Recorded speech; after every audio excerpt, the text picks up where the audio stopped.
Det findes en mærkelig lov i menneskelivet. Alt bliver først tydeligt, når det allerede ligger bag os. Det er som om forståelsen altid kommer for sent. Ikke som en fejl, men som en del af, hvordan tiden virker i os. Kierkegaard mente, at mennesket ikke kan leve med samme klarhed, som det kan reflektere. Forstå kræver afstand, men at leve kræver nærvær. Disse to bevægelser kan aldrig være samtidige. Derfor er livet altid dobbelt. Vi går fremover uden at vide, og først når vi ser tilbage, aner vi konturerne af det, vi har gået gennem. Det er ikke svagten ved mennesket, men betingelsen for at være menneske. Forståelsen kommer som et etterskælv. Den følger livet. Den leder det ikke. Når Kierkegaard siger, at livet forstås baklæns, peger han ikke mod resignation. Han peger mod ydmyghed. For det er først i ettertanken, at vi ser, hvor ufærdige vore valg var, hvor blandede vore motiver, hvor begrænset vort perspektiv. Men han lægger stor vægt på den andre delen af sætningen, at livet må leves for længs. Det findes ingen anden retning. Ingen mulighed for pause, vente, overskue, og først deretter træ ind i det. Dette betyder, at livet altid vil være uklart, mens det leves. Vi handler før vi forstår. Vi vælger før vi ved konsekvensen. Vi elsker før vi kender dybden af det. Netop derfor rummer livet en sårbarhed, som ikke kan fjernes. Mennesket ønsker klarhed, men får bare øjeblik. Mennesket ønsker garanti, men får bare mulighed. I Kierkegaards øjne er dette ikke en tragedie, men en invitation. En invitation til at leve uden den trygheden refleksionen lover. En invitation til at tåle uvisheden, som følger hvert skridt. For hvis vi insisterer på at forstå alt før vi lever, vil vi aldrig begynde at leve. Livet bliver ikke tydeligt i forkant. Det samler sig bag os som et spor, vi ikke vidste, at vi lagde igen. Dette er den eksistentielle spændingen, Kierkegaard beskriver. Mennesket må handle i det uklare, men vil altid længte efter klarhed. Det er dette spændingsfeltet, som skaber både uro og dybde i menneskelivet. At leve for længst er derfor at acceptere, at mening ikke gives på forhånd. Den skabes i ettertid, som en tolkning af spor, vi har trådt op uden helt at vide hvorfor. Dette gør livet krævende, men også rigt. For om forståelsen er forsinket, er erfaringen umiddelbar. Det er i denne umiddelbarheden, at mennesket virkelig lever, i hvert valg, hvert øjeblik, hver uro. Kierkegaard ville minde os på, at livet ikke er et problem, som skal løses, men en virkelighed, som skal leves, og at meningen, vi søger, ikke står foran os som et mål, men bag os som et vidnesbyrd over, hvordan vi har været. At leve er derfor at gå ind i det uforståede med modet om, at forståelsen en dag vil komme, ikke som en forklaring, men som en genklang. Og kanskje er dette nok, at vide, at selv når livet virker dunkel og uden mønster, vil noget i os en dag se ind i fortiden og sige, nu forstår jeg hvorfor. Angst er et af de mest misforståede ordene i menneskesproget. I hverdagen bruges det som et udtryk for frygt, uro eller stress, men hos Kierkegaard betyder angst noget langt dybere. Et møde med selve muligheden i mennesket. I angstens øjeblik oplever mennesket ikke, hvad det er, men hvad det kan blive. Denne oplevelse er svimlende, fordi den åbner et rum, ingen kan fylde for os. Derfor er angst ikke en fiende. Det er et spejl. Et spejl, som viser alt, vi undgår at se. Friheden, ansvaret og det ukendte, som følger hvert valg. Kierkegaard beskriver angst som mulighedens svimmelhed. Ikke en sygdom, men en tilstand, som afslører, at mennesket står foran et valg, som kan forandre det. For når alt er muligt, bliver også alt usikkert. Og denne usikkerheden skaber et indre sug, ikke bare af frygt, men af dybde.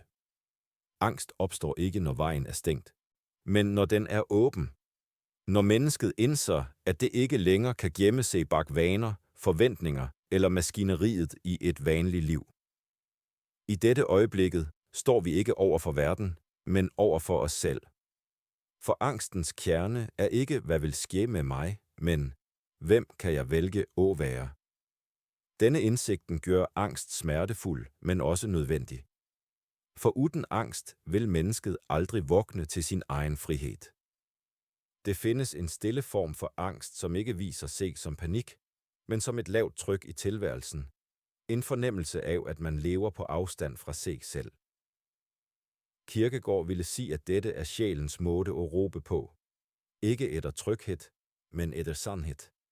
Etter et liv, som er vor egen, ikke kopieret eller lånt af andre. For angst peker ikke mod det ydre, men det indre. Ikke mod problemer, men mod muligheder. Ikke mod begrænsninger, men mod frihed. Og netop derfor er angst uløselig fra menneskets dybde. Et menneske uden angst er ikke et roligere menneske. Det er et mindre menneske. For det er i angsten, vi opdager de rummende i os, som endnu ikke er taget i brug. Angst tvinger os ikke til at vælge, men minder os på, at vi må vælge.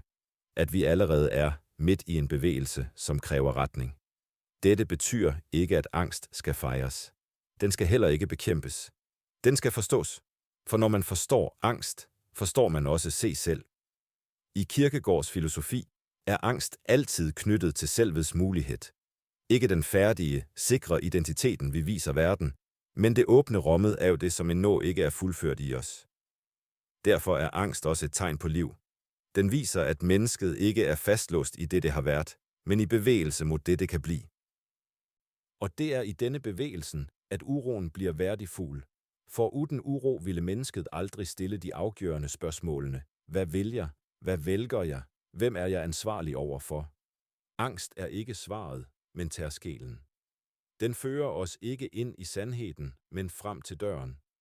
At gå gennem den døren er valgets opgave. Men før valget kommer forståelsen af dette, at angst ikke forsvinder. Den forandrer bare form. Den følger mennesket i alle livets faser, som en lav stemme, som minder os på, at frihed aldrig er uden pris. Og kanskje er dette det mest menneskelige af alt. At kende angsten og likevel gå videre. Ikke fordi man er tryg, men fordi livet kræver bevægelse. Slik åbner angst en vej videre. En vej, som leder ind i spørgsmålet Kierkegaard mente var det vigtigste af alle. Hvem er jeg, når ingen andre bestemmer det for mig? I Kierkegaards tænkning findes det en advarsel, som er like aktuel i dag, som den var på 1800-tallet. Mængden, ikke som et fysisk fællesskab, men som en tilstand, der individet forsvinder i det, som er let, trygt og forventet. For Kierkegaard er mængden ikke et sted, men en fristelse. Den tilbyder mennesket en mulighed til at slippe sig selv, til at slippe ansvaret, som følger med friheden. I mængden kan man gemme sig. Man kan mene det alle mener, føle det alle føler, vælge det alle vælger, uden at stå til ansvar for hvorfor. Men Kierkegaard siger, at dette er den farligste formen for selvbedrag. For når mennesket overlader sin dømmekraft til mængden, ophører det at være en person. Det bliver en rolle, en refleks, et ekko. Mængden giver støtte, men ikke sandhed. Den giver tilhørighed, men ikke identitet. Den giver tryghed, men aldrig retning. Derfor siger Kierkegaard, at individet altid må hentes tilbage fra mængden, ikke for at blive ensomt, men for at blive virkelig. For sandhed kan bare findes der, hvor et menneske står ansigt til ansigt med sit eget valg. Mængden gør valget enkelt, men samtidig indholdsløst. Individet gør valget vanskeligt, men meningsfuldt. Når et menneske handler, fordi alle andre gør det, mister det forbindelsen til sin egen indre kilde. Det lever i genklanger, ikke i overbevisning. Kierkegaard hævder, at den, som følger mængden, aldrig virkelig lever sit eget liv. Han lever en kopi, et kompromis, en skygge af det, han kunne været. Det er derfor, han løfter frem betydningen af det enkelte menneske, det unikke, uerstattelige selv, som står alene, ikke som isolation, men som ansvar. At være individ betyder ikke at være mod mængden. Det betyder at ikke forsvinde i den. Det betyder at handle ud fra sin egen sandhed, selv når det koster. Og det er her Kierkegaards dybde viser sig. Han siger ikke, at mængden er ond, men at den er tom. Den kan aldrig fylde mennesket, bare distrahere det fra sig selv. I et liv styrt af mængden, bliver mennesket reduceret til et man. Man mener. Man gør. Man følger. Men ingen spørger, hvem dette mand egentlig er. Derfor siger Kierkegaard, at sand frihed ikke findes i mængdens tryghed, men i individets ensomhed. Ikke ensomhed som tomhed, men ensomhed som rum for sandhed. For at være et individ er at bære risikoen for sine egne valg og sige, dette står jeg for, uden at kunne gemme sig bag andre. Dette er angstens andre ansigt. Når mennesket indser, at det ikke findes nogen at skylde på, at livet ikke kan delegeres. Men samtidig åbner denne indsigten døren til en dybere form for frihed. Friheden til at blive sig selv. Ikke den versionen andre forventer, men den, som vokser frem indenfra. Kierkegaard siger, at sandhed er subjektiv. Ikke fordi sandhed er relativ, men fordi den må tilegnes af et menneske, som står fuldt og helt i sin egen eksistens. Mængden kan ikke hjælpe os med dette. Den kan bare give os et sted at gemme os, mens livet passerer. Åtrævet om mængden er derfor ikke et oprør, men en hjemkomst. En tilbagevending til ansvaret, til muligheden og til den uerstattelige opgaven, det er at være sig selv. Og kanskje er dette sted, der alt starter. Ikke med skridtet bort fra andre, men med skridtet hjem til sin egen indre kilde. I Kierkegaards filosofi står valget i centrum.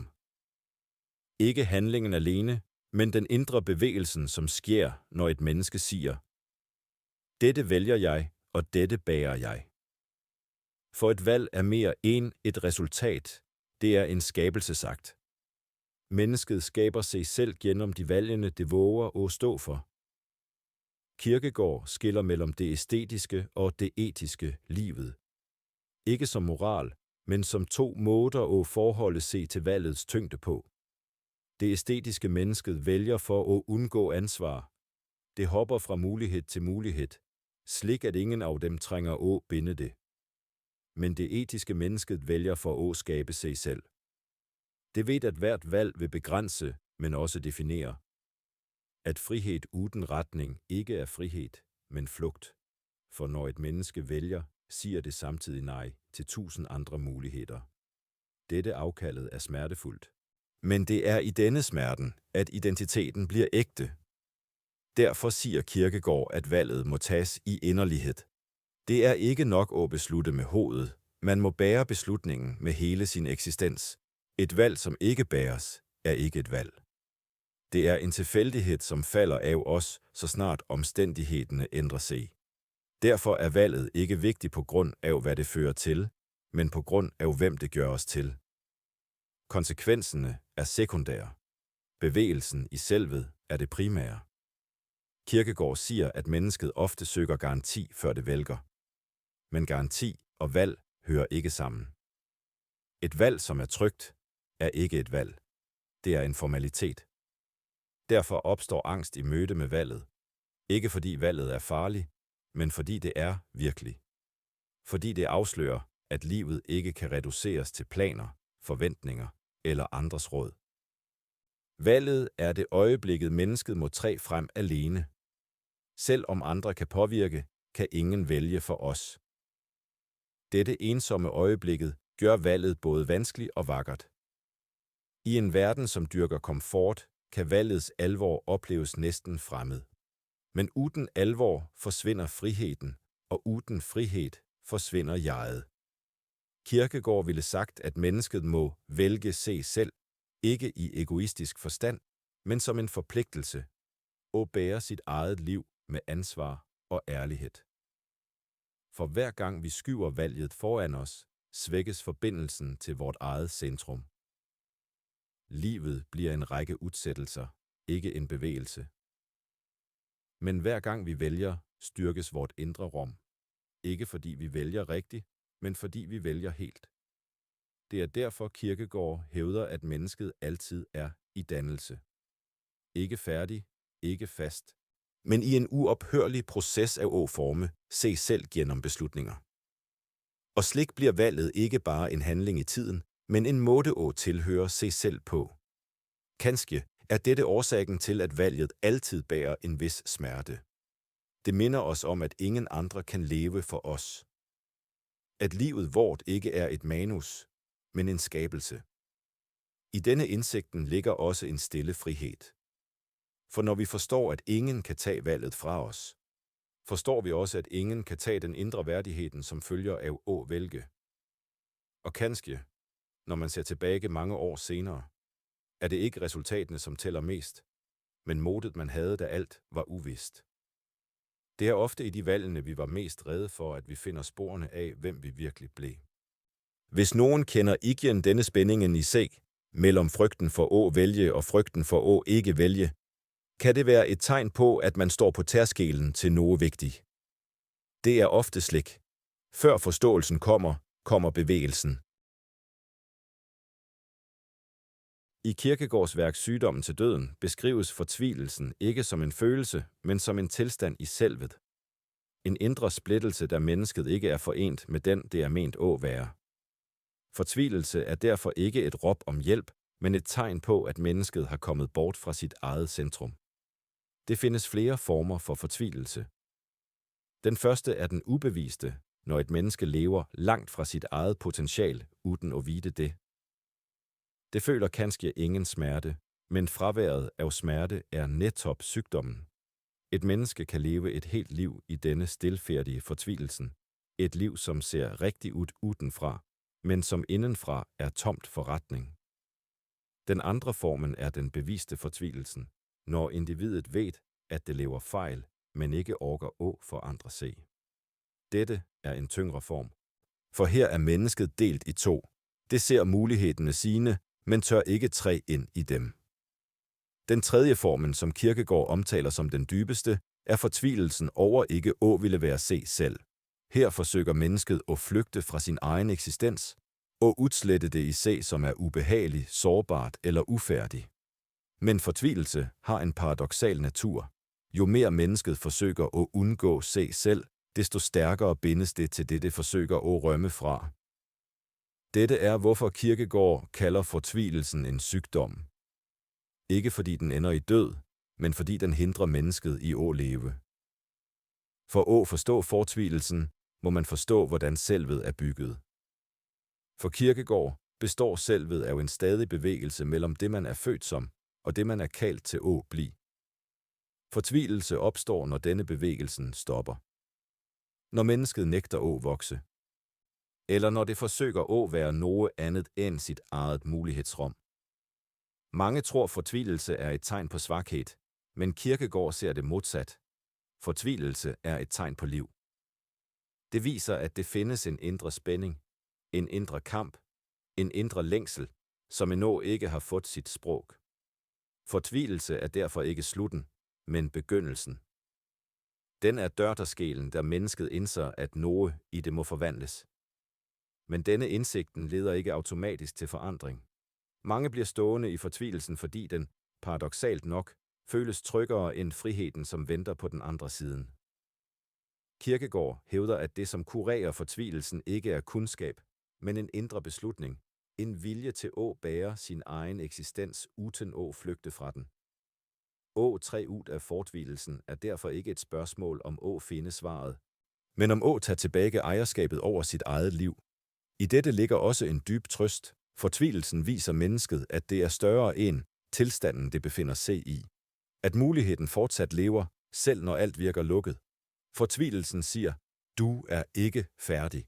Og kanskje er dette den mest menneskelige sætning, som findes.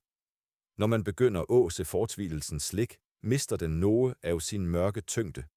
Den bliver ikke en dom, men et kald. Ikke en sluttilstand, men en begyndelse. Og kanskje er det netop dette, som gør Kierkegaards analyse så tidløs. Han viser, at mennesket ikke skal reddes fra sin fortvivlelse, men gennem den. At vejen videre går gennem det, man frygter mest, fordi det, man frygter, peger mod det, som endnu ikke er lavet. Hvis nogen kender igen denne stilheden, som ligger bag fortvivlelsen, den stille stemme, som siger, at livet vil mere end det, som vises, kan det være værd at lytte.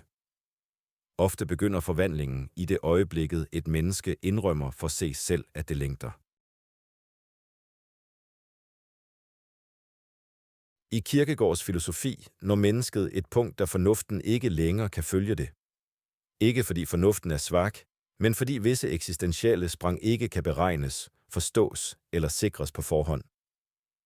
Dette punktet kalder han troens sprang, ikke som blind tro, men som en indre bevægelse, der mennesket siger: Jeg ved ikke alt, men jeg går ligevel. For Kierkegaard er tro ikke en intellektuel overbevisning, men en eksistentiel handling. Man tror ikke med tanken alene, men med hele sin væren. Troens sprang opstår, når mennesket står foran muligheder, det ikke kan kontrollere, men heller ikke kan ignorere. Hvis valget er en skabelsesakt, er troen den kraften, som gør, at skaberhandlingen kan ske uden garanti. Troen handler derfor ikke om at få vished, men om at leve i fraværet af den. Kierkegaard ser menneskelivet som en bevægelse gennem det uvisse. Vi ønsker kart, men får bare kompas. Vi ønsker oversigt, men får bare øjeblik. Troens sprang er viljen til at handle uden at eje udfaldet. Mange misforstår tro og tror, den lover sikkerhed. For Kierkegaard er sandheden modsat. Troen forudsætter risiko. Da fornuften stopper, begynder troen. Ikke som et brud med tanker, men som en tillæg til dem. En erkendelse af, at livet kræver mere end det, som lår sig forklarer. Troens sprang er derfor ikke en flugt fra virkeligheden, men en forpligtelse til at træde ind i den, fuldt og helt, uden at kræve garantier. For det findes ingen garanti i et eksistentielt valg. Bare mulighed, bare ansvar, bare nærvær. At leve uden garanti er derfor ikke svaghed, men modenhed. Det viser, at mennesket er villig til at træde ud af det kendte og ind i det, som kræver mod. Det findes øjeblik i livet, da alle analyser er gjort, alle argumenter vejet, alle konsekvenser tænkt gennem, men der noget i os fortsat siger: gå. Det er i dette gå, at troens sprang ligger. Ikke i visheden, men i bevægelsen. Hvis mennesket venter på fuld klarhed, vil det aldrig træde ind i livet. For klarhed kommer altid sidst, som et tilbageblik, ikke som en døråbner. Derfor er tro ikke et mål, men en måde at gå på. En måde at tillade, at livet udfolder sig uden at kræve kontrol. Kierkegaard lærer os, at det mest autentiske i os ikke ligger i det, vi forstår, men i det, vi våger. Og kanskje er dette årsagen til, at troens sprang føles så ensomt. Ingen andre kan tage det sammen med os. Men ensomheden i spranget er også det, som gør det dybt menneskeligt. For den viser, at vi ikke bare følger livet, men deltager i det som skabere af vor egen vej. Troens sprang er en påmindelse om, at mennesket aldrig er færdigformet, at det altid findes en videre bevægelse, et nyt sted, en uopdaget mulighed. Og for dem, som kender et stille kald i sig, en fornemmelse af, at noget prøver at vokse, uden at man helt ved, hvad det er, kan dette være det øjeblikket, Kierkegaard beskrev. Øjeblikket, hvor man må våge uden garanti. Mange, som tænker over disse ordene, opdager noget uventet, at usikkerheden ikke altid er et hinder, men en åbning. At det findes en frihed i at sige: jeg går, selv om jeg ikke ved alt. Og hvis nogen, som læser dette, kender et ekko af egne erfaringer, en uro før et valg, et ønske om at starte, eller en frygt, som alligevel ikke klarer at holde en tilbage, så er det kanskje værd at lade den tanken få plads. Kanskje det er slik, troen begynder, stille, som en bevægelse, man næsten ikke lægger mærke til, før man allerede er på vej. I Kierkegaards verdensbillede er menneskelivet ikke en ret linje, men en cirkel, som stadig udvider sig. Vi går fremover, men vi vender også tilbage, ikke i kroppen, men i forståelsen. At livet først forstås baklæns betyder ikke, at meningen ligger i fortiden, men at fortiden kræver tid for at træde frem. Mennesket ser ikke sit eget mønster, mens det skabes. Mønstret afdækkes bare, når bevægelsen har været længe nok. Derfor findes det øjeblik i livet, som først får sin betydning mange år senere. Som om tiden selv ventede på, at mennesket skulle blive modent nok til at forstå det allerede havde levet. Kierkegaard understreger, at dette ikke er en svaghed, men en nødvendighed. Mennesket må leve i det uklare for at kunne se klart. Den, som kræver forklaring før handling, mister livet, mens han venter. Slik bliver livet en bevægelse mellem mod og eftertanke. Modet driver os ind i det, som ikke kan forstås. Eftertankens ro gør det muligt at se, hvad dette modet har skabt. Og når man ser tilbage, er det sjældent de klare øjeblikkene, som bærer os, men de, som var uklare, de, som føltes som kaos, uro eller usikkerhed. For det er i disse øjeblikkene, at mennesket faktisk var i færd med at forandre se. Forståelsen, som kommer senere, er ikke en dom, men et lys. Den lader os se, at selv når vi troede, vi stod stille, var noget i os allerede i bevægelse. I dette lyset bliver livet mindre strengt. Fejlene mister sin absoluthed. Tvivlens øjeblik får en ny værdi. Mennesket ser, at det har været på vej hele tiden, selv når vejen ikke var synlig. Kierkegaard hævder, at selvet ikke er noget statisk, men noget, som er i færd med at blive. Derfor kan mennesket først forstå sig selv, når det har vandret langt nok til at se sit eget spor. Men denne senkommende forståelsen har også en gave. Den lader mennesket tilgive sig selv. For i ettertid ser man ikke bare sine fejl, men også sin kamp, sin vilje, sit mod til at forsøge. Og kanskje er det dette, som gør livet dybt menneskeligt. Vi lever først og lærer senere. Vi kaster os ud i verden som ufærdige væsner og bliver til, mens vi går. Når Kierkegaard siger, at livet må leves for længs, minder han os om, at ingen får et kart. Vi får bare stegene, et af gangen. Og når han siger, at livet forstås baklæns, siger han samtidig, at forståelsen ikke er målet, men frugten. Den modnes i stilhed, i tid, i minder, som langsomt falder på plads. Kanskje er dette den dybeste trøsten i Kierkegaards tænkning, at det er lov at være på vej. At ufærdighed ikke er en fejl, men en tilstand af menneskelig sandhed. Og hvis man i stille øjeblik kender et ønske om at forstå sig selv bedre, kan det være nok at huske dette. Forståelsen kommer. Kanskje ikke i dag, kanskje ikke i morgen, men den kommer, fordi livet giver fra sig sit mønster, når tiden er moden. Nogen, som læser dette, vil kanskje kende, at noget træffer, en tanke, en uro, et ekko fra egne erfaringer. Om det sker, kan det være værd at lade tanken forblive lidt længere. Slik begynder ofte forståelsen, stille, som om den ikke vil forstyrre, men likevel beder om at blive lagt mærke til.